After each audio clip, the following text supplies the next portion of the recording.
नमस्कार दोस्तों, कैसे हैं आप सभी लोग। उम्मीद है कि आप सब लोग ठीक होंगे। तो आज हम ज़्यादा देर न करते हुए उत्तराखंड से संबंधित प्रश्न जो यूके पीएससी और यूके एसएससी में जो एग्ज़ाम में पूछे जाते हैं प्रश्न, उनको हल करेंगे। चलिए ज़्यादा देर न करते हुए आज की सीरीज हम शुरू करते हैं। आज का पहला प्रश्न है, हर की पैड़ी का अन्य नाम क्या मिलता है। तो हर की पैड़ी का अन्य नाम ब्रह्मकुंड मिलता है। आप जानते हैं हर की पैड़ी हरिद्वार में स्थित है, जो कि राजा भरत हरि की याद में राजा विक्रमादित्य ने इसका निर्माण कराया था। ठीक है, ओके। देखते हैं अगला प्रश्न, किस राजा ने हर की पैड़ी का नए सिरे से निर्माण कराया। तो वह राजा थे राजा मान सिंह।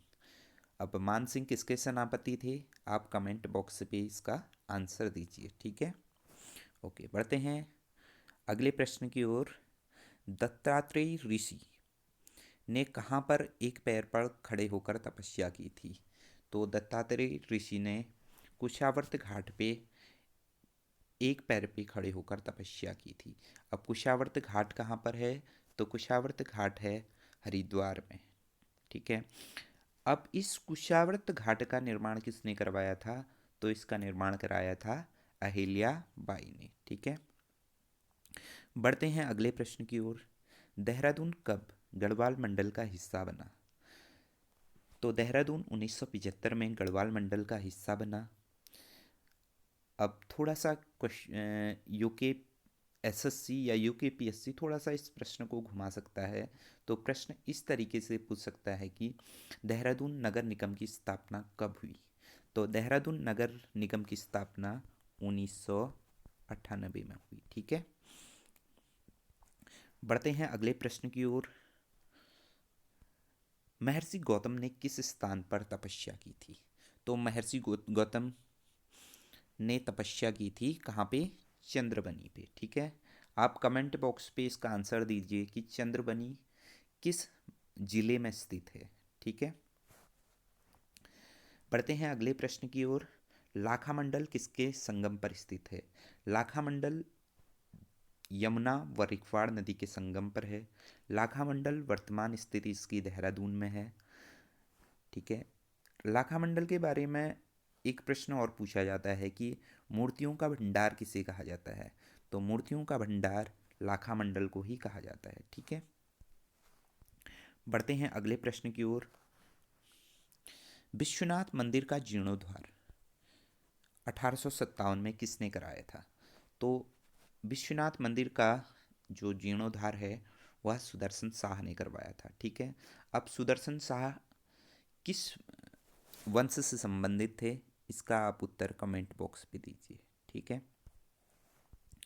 बढ़ते हैं अगले प्रश्न की ओर। रुद्र महालय मंदिर, रुद्र महालय मंदिर कहाँ स्थित है। तो रुद्र महालय मंदिर गोपेश्वर में स्थित है। गोपेश्वर कहाँ स्थित है, गोपेश्वर चमोली में स्थित है। गोपेश्वर के बारे में एक फैक्ट ये भी कहा जाता है कि यहाँ न अधिक सर्दी पड़ती है न अधिक गर्मी पड़ती है। आप गोपेश्वर की तुलना बम्बई के या फिर मुंबई के वातावरण से भी कर सकते हैं। ठीक है, बढ़ते हैं अगले प्रश्न की ओर। आदि शंकराचार्य की समाधि कहाँ पर स्थित है। तो आदि शंकराचार्य की समाधि केदारनाथ मंदिर के पास में स्थित है। केदारनाथ मंदिर रुद्रप्रयाग जनपद पे स्थित है। ठीक है, बढ़ते हैं अगले प्रश्न की ओर। मदमहेश्वर नाथ का मंदिर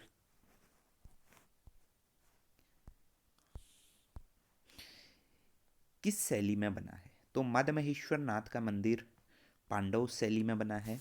ठीक है, मदमहेश्वर नाथ और तुंगनाथ और केदारनाथ ये तीनों केदार कहाँ पे हैं, सॉरी तीन प्रयाग कहाँ पे हैं, रुद्र प्रयाग पे। ठीक है, पढ़ते हैं अगले प्रश्न की ओर। रावणशिला कहाँ स्थित है।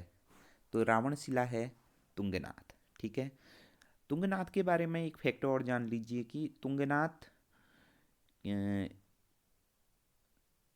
की पूजा शीतकाल में मक्कू मठ में की जाती है। कहाँ की जाती है? मक्कू मठ पे। ठीक है, ये भी एग्जाम की दृष्टि से काफ़ी महत्वपूर्ण हो जाता है ये प्रश्न की। शीतकाल में तुंगनाथ की पूजा कहाँ होती है? तो वह होती है मक्कू मठ पे। और यही तुंगनाथ मंदिर उत्तराखंड में सर्वाधिक ऊंचाई पर स्थित मंदिर है। ठीक है, बढ़ते हैं अगले प्रश्न की ओर। किस प्रयाग को किस प्रयाग को इंद्रप्रयाग भी कहा जाता है? तो इंद्रप्रयाग कहा जाता है देवप्रयाग को। ठीक है, बढ़ते हैं अगले प्रश्न की ओर। धारी देवी का मंदिर कहाँ स्थित है? तो धारी देवी का मंदिर श्रीनगर पे स्थित है। ठीक है, श्रीनगर कहाँ पे स्थित है?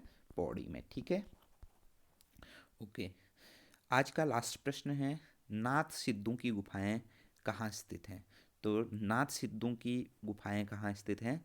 देवलगढ़ में। देवलगढ़ के बारे में एक प्रश्न ये भी पूछता है कि सोम का भांडा स्मारक स्थल कहाँ स्थित है?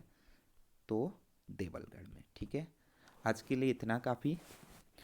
मिलते हैं अगली वीडियो में। ठीक है।